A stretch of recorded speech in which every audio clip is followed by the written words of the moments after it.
श्री स्वामी समर्थ परब्रह्म स्वामी महाराजांची सेवा कशी करावी। अक्कलकोट निवासी ब्रह्मांडनायक श्री स्वामी समर्थ महाराजांची सेवा लाखो भाविक करतात, परंतु अजूनही असंख्य भाविकांना स्वामींची सेवा कशी करावी किंवा स्वामींची पूजा कशी करावी याबद्दल माहिती नाही। तर काही जणांना स्वामी महाराजांच्या सेवेविषयी अनेक गैरसमज काही लोकांमुळे निर्माण झालेले आहे। या सर्वाचा विचार करून त्याविषयी पुढील विवेचन आहे। स्वामींची पूजा ही आपल्या घरी स्वामींचे अधिष्ठान ठेवून करत असताना आपण स्वामी महाराजांच्या प्रतिमा मूर्तीची स्थापना करू शकतो। स्वामींची मूर्ती अथवा प्रतिमा यापैकी जे आपल्याला शक्य होईल त्यानुसार त्याची स्थापना आपल्या घरी करावी, यात कुठलाही भेद नाही। बरेच लोक सांगतात की स्वामींची मूर्ती घरात ठेवू नये, कारण त्यावर रोज अभिषेक करावा लागतो, दर गुरुवारी षोडशोपचार पूजा करावी लागते, रोज नैवेद्य आरती करावी लागते इत्यादी। पण हा केवळ गैरसमज आहे, बाकी काही नाही। स्वामी महाराज हे भक्तवत्सल आणि भक्ताभिमानी आहेत। आपल्या भक्तांनी केलेली तोडकी मोडकी पूजा ही ते अतिप्रेमाने स्वीकारतात। गजेंद्राने आर्ततेने अर्पण केलेल्या केवळ एका कमल पुष्पाने धावून येणारा आणि कोट्यावधी भक्तांचे केवळ नामस्मरणाने कल्याण करणारा पूर्ण परब्रह्म अपूया पूजेय भावी आपल्यावर रागवेल, ही भावनाच चुकीची आहे। तेव्हा स्वामी महाराज रागावतील ही भीती स्वामी भक्तांनी मनातून काढून टाकावी। जशी जमेल तशी स्वामींची पूजा भक्ती व सेवा करावी। दुसरी बाब म्हणजे स्वामींची प्रतिमा घरी ठेवावी, तर ती कशी व कोणती ठेवावी, कारण स्वामींच्या मूर्तीपेक्षाही थोडेसे जास्तच गैरसमज स्वामींच्या प्रतिमेबद्दल निर्माण झालेले आहेत। तेव्हा आपण आता ते गैरसमज व त्याची सत्यता तपासून पाहू।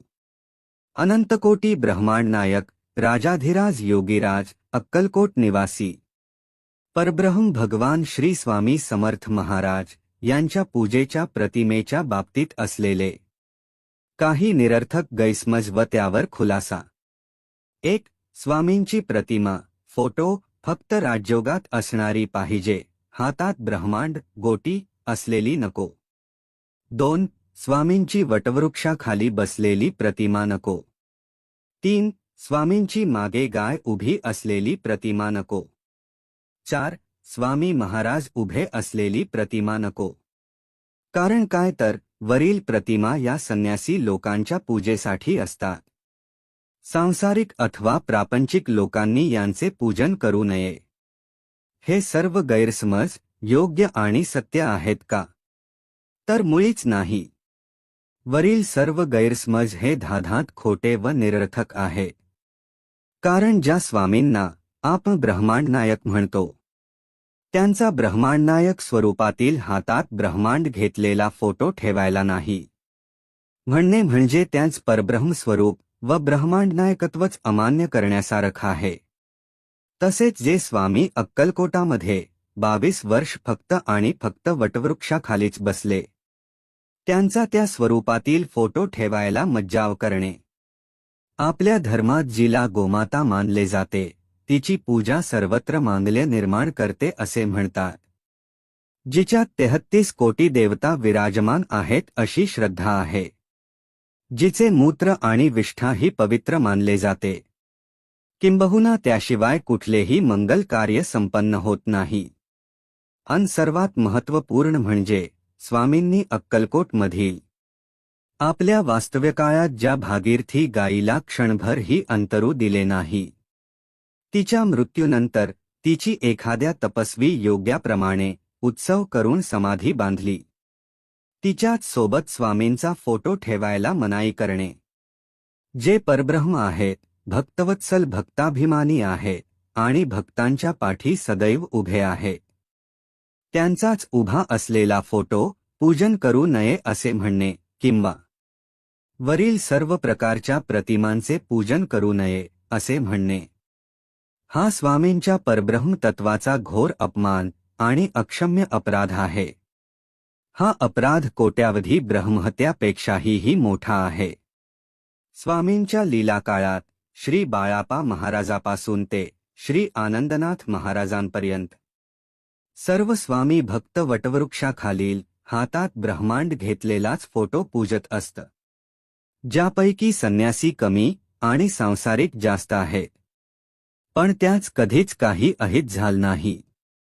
तर मग त्यांचे कल्याण करून त्यांना स्वस्वरूपात सामावून घेणारे स्वामी अशा प्रतिमा पूजनाने आमचे काही अहित करतील असा विचार मनात आणणे ही सुद्धा स्वामींची घोर प्रतारणा ठरेल. असो, तेव्हा अशा गैरसमजांना बळी न पडता स्वामी भक्तांनी या बाबीकडे दुर्लक्ष करून जशी जमेल तशी स्वामींची यथेच्छ सेवा करून आपले कल्याण करून घ्यावे ही नम्र विनंती.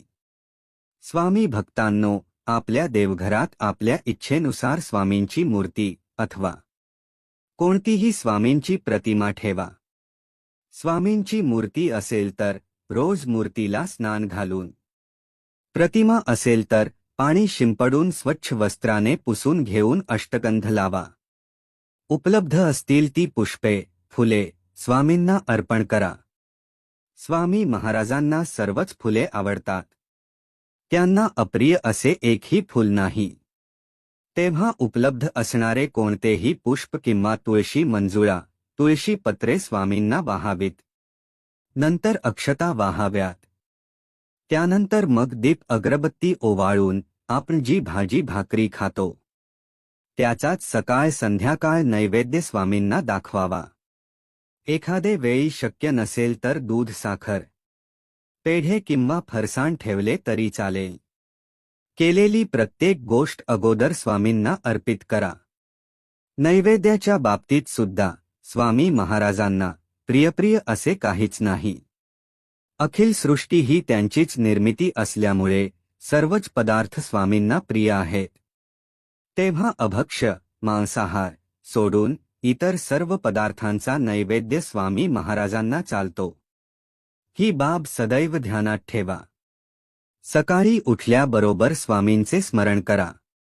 घराबाहेर पडताना व बाहेरून घरात आल्यावर प्रथम स्वामींचे दर्शन अथवा स्मरण करा. हृदयात प्रेम, वात्सल्य, ममता ठेवा. आचरण शुद्ध ठेवा. प्राणी मात्राबद्दल दया असू द्या. कुणाबद्दलही द्वेष, मत्सर ठेवू नका. सर्वांचे कल्याण व्हावे हीच भावना सदैव असू द्या. काही कारणास्तव एखादे दिवशी स्वामींची पूजा झाली नाही तरी त्याचे दुःख न करता त्याऐवजी स्वामींची अंतःकरणातून क्षमा मागावी व स्वामींचे सतनामस्मरण करावे. कारण कर्मकांडाचा देखावा करण्यापेक्षा हृदयातून स्वामींचा ध्यास धरणे महत्वाचे आहे. नैवेद्य दाखवताना एका ताटात भाजी भाकरी, पोळी, भात, भजे, पापड, मीठ, गोड पदार्थ, विडा यापैकी जे असेल ते घ्यावे.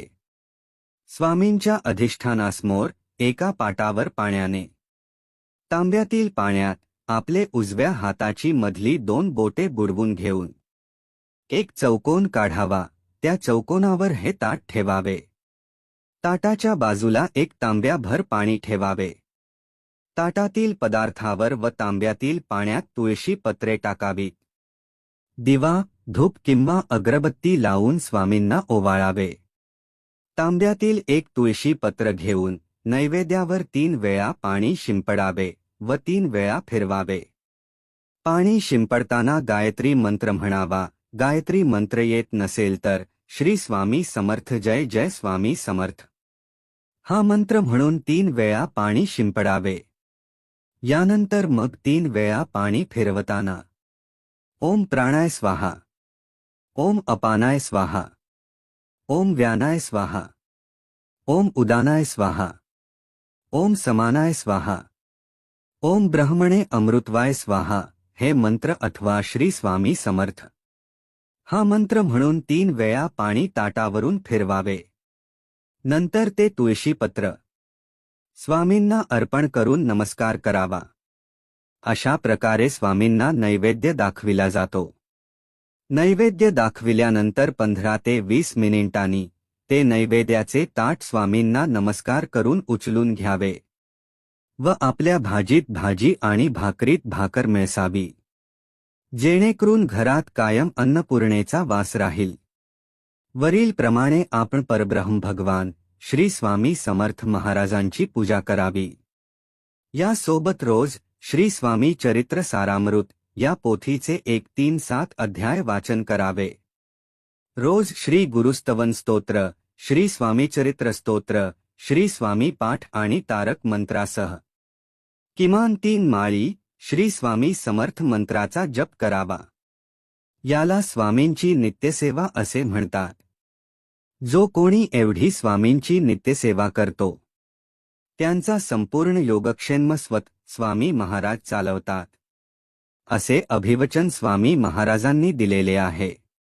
तेव्हा ही सेवा करून आपले जीवन सार्थकी लावावे, ही नम्र विनंती. पारायणाचे नियम. परब्रह्म भगवान श्री स्वामी समर्थ महाराज हे पूर्णब्रह्म आणि अनंतकोटी ब्रह्मांडनायक आहेत. त्यामुळे प्रत्येक गोष्ट ही स्वामी महाराजांनीच निर्माण केलेली आहे. प्रत्येक वस्तूत व प्रत्येक ठिकाणी परमेश्वर आहे, असे आपला धर्म व संस्कृती सांगते. आपण स्वामी सेवा ही स्वामी महाराजांना सर्वसाक्षी सर्वेश्वर मानून करत असतो. तेव्हा स्वामी सेवा करताना स्थळ, काळ आणि वेळेचे कसलेही बंधन आपल्याला नाही. हे जरी सत्य असले तरी इच्छित कार्यपूर्तीसाठी संकल्पयुक्त 11, 21, 33, 51, 108 अशा संख्ये घरी पारायण करताना खालील बाबीचे पालन करावे. 1. पारायण काळात घरात शांतता व पवित्रता ठेवावी.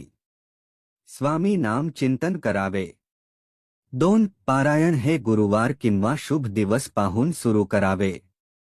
पारायण हे संकल्पपूर्वक करावे. 3. पारायण हे शक्यतो देवघरात करावे. इतर ठिकाणी पारायण करावयाचे असल्यास तेथे स्वामी महाराजांचे अधिष्ठान मांडावे. 4. पारायण सुरू करण्यापूर्वी स्वामींना श्रीफळ अर्पण करून विनंती करावी. 5. रोज 1 वेळा श्री स्वामी स्तवन आणि श्री स्वामी पाठ वाचून नंतर 1 माळ स्वामी मंत्राचा जप करावा. नंतर रोजचे 3 अध्याय किंवा पारायण वाचन करावे. सर्वात शेवटी 1 वेळा तारक मंत्र म्हणावा. 6. ग्रंथ चौरंग किंवा पाटावर ठेवावा. पारायण करताना पूर्व किंवा उत्तरमुखी बसावे. दिवा व अगरबत्ती चालू असावी. 7. अध्याय वाचन सुरू करण्यापूर्वी 1 वेळा आनंदनाथ विरचित गुरुस्तवन वाचावे आणि 0-1 माळ श्री स्वामी मंत्राचा जप करावा. तसेच रात्री झोपताना 1 वेळा तारक मंत्र म्हणावा. 8. अध्याय वाचन हे संथ गतीने आणि एकाग्रपणे करावे. त्यातील मतितार्थ समजून घ्यावा. 9. पारायण काळात आपण कोणतेही शुद्ध शाकाहारी अन्न खाऊ पिऊ शकतो. याला कसलेही बंधन नाही. फक्त अभक्ष्य भक्षण, मांसाहार करू नये आणि अपेयपान, मद्यपान करू नये. पारायण काळात परान्न घेऊ नये. 10. पारायण काळात आचरण कसे असावे, असा एक खूप मोठा प्रश्न भाविकांना पडतो. तेव्हा याचे उत्तम उदाहरण 5वा वेद म्हणून प्रसिद्ध गुरुचरित्र ग्रंथात दिलेले आहे. अंतःकरण असता पवित्र. सदा वाचावे गुरुचरित्र, याप्रमाणे आचरण ठेवावे. बाकी इतर देखावा करण्यात काहीच अर्थ नाही. 11. वेळ कोणती असावी, हा एक प्रश्न आहे. तर पारायण हे शक्यतो सकाळी किंवा सायंकाळी करावे, किंवा आपण आपल्या वेळेनुसार कधीही वाचू शकता. कारण आनंदनाथ महाराजांनी म्हटलेले आहे की आनंद म्हणे शुभ वेळ. स्वामीदासा सर्व काळ. 12. अशौच, सुतक वृद्धी या काळात 10 दिवस वाचन बंद ठेवावे. 13. महिलांनी अडचणीचे 4 दिवस वाचन बंद ठेवावे. 14. संकल्पित पारायण काळात ब्रह्मचर्याचे पालन करावे. 15 संकल्प पूर्ण झाल्यावर 3, 5, 7, 9 या संख्येत बालगोपालांना जेवू घालावे. 16 सांगतेचा संकल्प करून स्वामींना परत एकदा श्रीफळ अर्पण करावे. वरील सर्व नियम हे घरी आसन मांडून संकल्पयुक्त करत असलेल्या पारायणासाठी लागू असून नित्यसेवेच्या माध्यमातून रोज 1-3-7 अध्याय वाचताना हे नियम पाळायची काहीही आवश्यकता नाही. पारायणाच्या सुरुवातीला पहिल्या दिवशी करावयाचा संकल्प. हातात पाणी घेऊन त्यात अखंड 5-7 अक्षता व थोडा अष्टगंध किंवा कुंकू टाकावे. नंतर पुढील संकल्प म्हणावा. हे पूर्ण परब्रह्म ब्रह्मांडनायक श्री स्वामी महाराज, मी स्वतःचे नाव, गोत्र माहित नसल्यास कश्यप गोत्र म्हणावे. गावाचे नाव, येथील रहिवाशी असून आपला सेवक आहे. माझे हे, आपली समस्या, अडचण याचा उल्लेख करावा, कार्य साध्य व्हावे.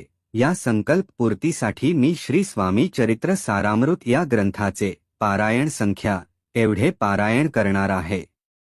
हे सर्वनियंता श्री स्वामी देवा, मी आपल्या सर्वसाक्षित्वाचे आणि सर्वेश्वर स्वरूपाचे स्मरण करून, चराचरात असलेले आपले अस्तित्व स्मरण करून ही सेवा करत आहे. या सेवेने संकल्पित कार्याव्यतिरिक्त मला आपल्या ब्रह्मांडनायक मूळ शक्ती स्वरूपाची जाणीव होऊन आपली कृपादृष्टी प्राप्त व्हावी. तसेच या सेवेसाठी आपले कृपाशीर्वाद मिळून ही सेवा निर्विघ्नपणे पूर्ण करून घ्यावी, हीच आपल्याला विनंती. श्रीस्वामी चरणार्पणमस्तु असे म्हणून हातातील पाणी ताम्हणात सोडावे. सांगतेचा संकल्प शेवटच्या दिवशी करावयाचा संकल्प. हातात पाणी घेऊन त्यात अखंड 5-7 अक्षता व थोडा अष्टगंध किंवा कुंकू टाकावे. नंतर पुढील संकल्प म्हणावा. हे पूर्ण परब्रह्म ब्रह्मांडनायक श्री स्वामी महाराज, मी स्वतःचे नाव, गोत्र माहित नसल्यास कश्यप गोत्र म्हणावे. गावाचे नाव, येथील रहिवाशी असून आपला सेवक आहे. माझे हे संकल्प सोडताना पहिल्या दिवशी उल्लेख केलेली आपली समस्या, अडचण याचा उल्लेख करावा, कार्य साध्य व्हावे. या संकल्प पूर्तीसाठी मी श्री स्वामी चरित्र सारामृत या ग्रंथाचे पारायण संख्या एवढे पारायण पूर्ण केले आहे. हे सर्वनियंता श्री स्वामी देवा, मी आपल्या सर्वसाक्षित्वाचे आणि सर्वेश्वर स्वरूपाचे स्मरण करून, चराचरात असलेले आपले अस्तित्व स्मरण करून ही सेवा केली आहे. या सेवेने संकल्पित कार्याव्यतिरिक्त मला आपल्या ब्रह्मांडनायक मूळ शक्ती स्वरूपाची जाणीव होऊन आपली कृपादृष्टी प्राप्त व्हावी. तसेच या सेवेसाठी आपले कृपाशीर्वाद मिळून ही सेवा आपण माझ्याकडून निर्विघ्नपणे पूर्ण करून घेतली, त्यामुळे मी ही सेवा आपल्याच पवित्र पावन चरण कमली समर्पित करतो. आपण या अत्यल्प सेवेचा स्वीकार करून मला इच्छित फलप्राप्ती द्यावी. आपली अखंड कृपादृष्टी माझ्या संपूर्ण कुटुंबाला लाभावी, हीच आपल्या चरणी विनम्र प्रार्थना. स्वामी परीक्षा घेतात तेव्हा या गोष्टी होतात. या गोष्टी तुमच्या सोबत किंवा तुमच्या घरात सुद्धा होत असतील तर समजून जा की स्वामींची परीक्षा सुरू आहे आणि या परीक्षेत तुम्हाला उत्तीर्ण व्हायचे आहे. मित्रांनो, जेव्हा आपण स्वामींच्या मठात केंद्रात जातो, आपण सेवा सुरू करतो आणि मग आपल्याला असं वाटतं की माझ्या अडचणी कमी व्हायचा तर जाऊ द्या, पण या अडचणी तर वाढता आहेत. माझे पैसे कुठेतरी अडकले, पैसे मिळत नाहीये. घरात कटकटी सुरू आहे, मी जेही काम करतोय त्यामध्ये मला अडचणी येत आहेत, जास्त येत आहेत. सेवा सुरू करून जास्त येत आहेत. किंवा मी जी ही सेवा करतोय त्यामध्ये सारखी विघ्न येत आहेत. सेवेमध्ये खंड पडतोय, आरोग्य खराब होत आहे. सेवा पूर्णच होत नाहीये.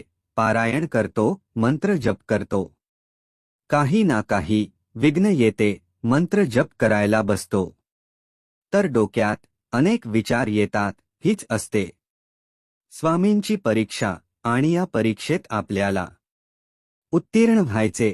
सगळ्या गोष्टी बाजूला ठेवून सेवा पूर्ण करायचे आहे, स्वामी फळ नक्की देतात. तुम्ही सहमत असाल तर स्वामी आई मी तुमचा बाळ कमेंट करा. स्वामींचा हा आशीर्वाद प्राप्त करण्यासाठी आत्ताच आपल्या व्हिडिओला लाईक आणि शेअर करा आणि चॅनलला सबस्क्राईब नसेल केलं तर जरूर सबस्क्राईब करा. तुमचे प्रेमळ जीवन आणि तुमचे आध्यात्मिक जीवन पुढील काही महिन्यातच भरभराटीला येईल. तुम्ही आता पूर्णपणे सकारात्मक होणार आहात. आजचा संदेश परमेश्वराने तुझ्यासाठी पाठवला आहे. जर तुम्ही या संदेशाकडे दुर्लक्ष केले तर तुम्ही तुमच्यासाठी असलेली खूप मौल्यवान गोष्ट गमावू शकता. हे जाणून घ्यावे हीच ईश्वरचरणी विनंती. देव म्हणतो तुम्हाला माहिती आहे का, कधी कधी शांत राहणे आणि काहीही न बोलणे ही सर्वात चांगली गोष्ट आहे. सर्व काही माझ्या हातात सोडा. आणखी एक तुमचा एकही मिनिट काळजीत घालवू नका.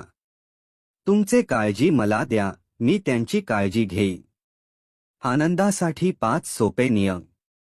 आपले हृदय द्वेषापासून मुक्त करा. तुमचे मन चिंतांपासून मुक्त करा. साधेपणाने जगा. अधिक द्यायला शिका आणि कमी अपेक्षा ठेवा. जिथे देवाचे अस्तित्व आहे तिथे आनंद आहे. जर तुम्हाला खरा आनंद मिळवायचा असेल तर स्वामींच्या पाऊलखुणांचे अनुसरण करा. तुम्ही सहमत असाल तर स्वामी आई मी तुमचा बाळ कमेंट करा. देव म्हणतो मी तुला क्षमा करतो. मला तुम्ही तुमच्या चुका ओळखायला हव्यात. आहात बाळा, मी तुझ्यावर खूप प्रेम करतो. तुमच्या देवावर विश्वास असेल तर स्वामी मी तुमचा बाळ कमेंट करा. देव म्हणतो जर मी आकाश आणि पृथ्वी 6 दिवसात निर्माण केली आहे तर मी एका दिवसात तुमचे जीवन सहज बदलू शकेल. लवकरच योग्य वेळ आल्यावर मी तुमचे सर्व संकटे संपवणार आहे. तुम्ही माझ्या संकेतांचे अनुसरण करा आणि आपल्या वाढीशी अधिक सुसंगत राहा. जे घडत आहे त्यावर विश्वास ठेवा. तुमच्यासाठी कोणत्या गोष्टी कशा चालवल्या जाव्यात हे मला माहिती आहे. तुम्ही याच्याशी सहमत असाल तर स्वामी आई मी तुमचा बाळ कमेंट करा. स्वामींचा हा आशीर्वाद प्राप्त करण्यासाठी आत्ताच आपल्या व्हिडिओला लाईक आणि शेअर करा आणि चॅनलला सबस्क्राईब नसेल केलं तर जरूर सबस्क्राईब करा. देव म्हणतो जे चांगले आहे ते पहा आणि रात्रंदिवस चिंतन करा. सकारात्मक गोष्टी निवडा. बाळा मी तुझ्यावर प्रचंड प्रेम करतो. तू माझं बाळ आहे. परमेश्वर सांगतात पाठलाग करू नका, भीक मागू नका, ताण घेऊ नका, निराश होऊ नका. प्रयत्न करा आणि आराम देखील करा. जेव्हा तुम्ही खरे प्रयत्न कराल तेव्हा तुमच्याकडे सर्व काही येईल आणि मीही तुम्हाला साथ देईल. तुमच्या इच्छा तुम्ही पूर्ण करा. तुम्हाला हवे ते सर्व काही मी द्यायला तयार आहे. तुम्ही सहमत असाल तर स्वामी आई मी तुमचा बाळ कमेंट करा. आकर्षणाचा कायदा वापरून प्रकट करण्यासाठी प्रत्येक दिवशी अभावापेक्षा विपुल त्याच्या अधिक विचार करण्यास सराव करा. हे एक स्पष्ट चिन्ह आहे की तुम्ही निस्वार्थी प्रेम करतात आणि उच्च शक्तीद्वारे दैवी मार्गदर्शन केले जाते. देवदूत सतत तुमच्यावर लक्ष ठेवून असतात आणि तुमची सर्व स्वप्न सत्यात उतरवता. यावर तुमचा विश्वास असल्यास होय तशी कमेंट करा. तुमची परिस्थिती बदलेल की नाही या विचारात तुम्ही अंथरुणावर झोपत असाल तर हे तुमचे चिन्ह आहे की तुम्ही फक्त आणि फक्त विचार करत आहात. पण प्रयत्न केल्याशिवाय तुमचे परिस्थिती बदलू शकत नाही. नक्की परमेश्वर आता तुमच्यासाठी मार्ग तयार करणार आहे. फक्त तुम्ही प्रयत्न चालू करा. परमेश्वर सांगत आहे आपल्या स्वप्नांचे अनुसरण करा. तुम्ही फक्त प्रयत्न केल्यावर तुम्हाला पाहिजे ते तुम्ही बनू शकता. सकारात्मक विचार करा, बदल स्वीकारा, स्वतःवर विश्वास ठेवा. कधीही हार मानू नका. मी सदैव तुझ्या सोबत आहे. मी पैशासंबंधीचे माझे जुने प्रोग्रामिंग नवीन आरोग्यदायी विचारांसह बदलण्यास मोकळे केले आहे. तुम्ही खूप श्रीमंत आणि यशस्वी होणार आहात. जुनी ऊर्जा नष्ट होत आहे, नवीन ऊर्जा प्रवेश करत आहे. छान गोष्टी येत आहे. तुमच्या आयुष्यात अशी वेळ येईल तेव्हा काही लोकांना त्यांनी तुम्हाला का चुकीचे वागवले याचा पश्चाताप होईल. माझ्यावर विश्वास ठेवा, ते नक्कीच होईल. तुम्ही सहमत असाल तर स्वामी आई मी तुमचा बाळ कमेंट करा. स्वामींचा हा आशीर्वाद प्राप्त करण्यासाठी आत्ताच आपल्या व्हिडिओला लाईक आणि शेअर करा. आणि चॅनलला सबस्क्राईब नसेल केलं तर जरूर सबस्क्राईब करा. तुमचे प्रेमळ जीवन आणि तुमचे आध्यात्मिक जीवन पुढील काही महिन्यातच भरभराटीला येईल. तुम्ही आता पूर्णपणे सकारात्मक होणार आहात. मग तुम्हाला हवे तेच मिळेल. तुमच्यासोबत काहीतरी सकारात्मक आणि अनपेक्षित घडणार आहे. तुम्ही तुमच्या आयुष्यात खरे प्रेम आकर्षित करत आहात. तुमच्या जीवनातील सर्व पैलू सकारात्मक ऊर्जेने बहरलेले आहे. तुम्ही पूर्वीपेक्षा जास्त आनंदी होणार आहात. परमेश्वर आज तुम्हाला म्हणत आहे, उद्याचा दिवस सर्वोत्कृष्ट असेल, जो प्रेमाने भरलेला असेल. लवकरच तुमची तुमच्यासाठी मोठ्या प्रमाणात चांगल्या ठिकाणी पदोन्नती केली जाईल. तुम्ही इतका आनंद अनुभवाल की तुमच्या सभोवतालचे प्रत्यक्ष आनंद आणि विश्वासाने भरून जातील. आता ग्रहांची व्हा तयार राहा.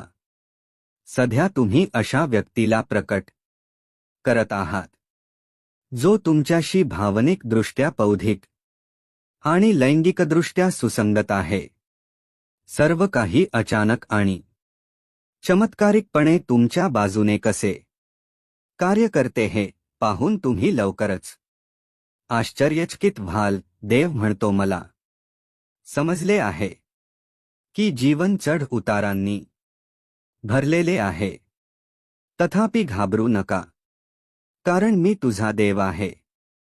जर तुम्हाला काहीतरी साध्य करण्यासाठी किंवा कुठेतरी पोहोचण्याचा विचार करण्यापेक्षा जास्त वेळ लागत असेल तर ते ठीक आहे. इतरांशी आणि ते काय करत आहे याची तुलना करण्याचा प्रयत्न करा. तुमच्यासाठी योग्य वेळी योग्य गोष्टी घडतील. त्यावर विश्वास ठेवा.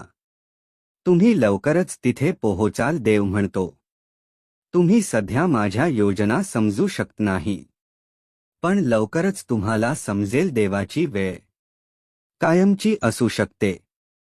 तो तुमच्यासाठी योग्य वेळी सर्व काही करेल. विश्वास ठेव. मी सर्व काही ठीक करणार आहे. तुम्ही सहमत असाल तर स्वामी आई मी तुमचं बाळ कमेंट करा. देव म्हणतो, एखाद्या दिवशी तुम्हाला पाहिजे ते सर्व काही सापडेल, परंतु जेव्हा तुम्ही मला शोधाल तेव्हा तुमच्याकडे आवश्यक ते सर्व असेल. देव म्हणतो, काय बदलेल? इथे पृथ्वीवर काहीही कायम राहणार नाही. नेहमी सावध राहा आणि शांत रहा. मी तुझे रक्षण करीन, कारण बाळा मी तुझ्यावर प्रेम करतो. देवाने तुम्हाला स्वतःसाठी निवडले आहे. देव प्रेमाने म्हणतो, मी तुझ्यासोबत कायम आहे. मी कोणत्याही रूपात तुझ्यासमोर येत आहे. देव म्हणतो, तुम्हाला यश मिळवण्याच्या शक्यतेची भीती वाटते, म्हणूनच तुम्ही पुढे जात नाही. स्वामींचा हा आशीर्वाद प्राप्त करण्यासाठी आत्ताच आपल्या व्हिडिओला लाईक आणि शेअर करा आणि चॅनलला सबस्क्राईब नसेल केलं तर जरूर सबस्क्राईब करा. आपण सेट केलेल्या माणसांना घाबरत आहात. घाबरू नकोस, कारण मी तुझे नेतृत्व करत आहे. बाळा, मी तुझ्यावर खूप प्रेम करतो. परमेश्वर तुमच्या प्रेमात वेडा आहे, पण त्याला निस्वार्थी भक्ती आवडते. तुमच्या कुटुंबातील कोणीही गेले नाही अशा ठिकाणी देव तुम्हाला घेऊन जाऊ इच्छितो. त्याच्याकडे प्रभाव, संधी आणि अनुकूलता आहे जी तुम्ही कधीही पाहिली नाही. जर तुमच्या मार्गावर काहीतरी मोठे आणि चांगले घडत नसेल तर तुम्ही त्यासाठी प्रयत्न करत नाही आहात. तुम्हाला जाणवत नाही, पण तुमच्या आयुष्यातील सर्वात कठीण काळात देव तुमच्या सोबत असतो. मी तुला निर्माण केले आहे आणि मी तुला घेऊन जाणार आहे. मी तुला सांभाळीन आणि मीच तुला सोडवीन. तुम्ही यावर विश्वास ठेवायला शिकले पाहिजे की तुमच्यासाठी एक भवितव्य वाट पाहत आहे, जे या सध्याच्या क्षणी तुम्ही समजण्याच्या पलीकडे आहात, आणि ते आश्चर्यकारक असणार आहे. तुम्ही तुमचे काम चालू ठेवा आणि स्वतःवर प्रेम करा.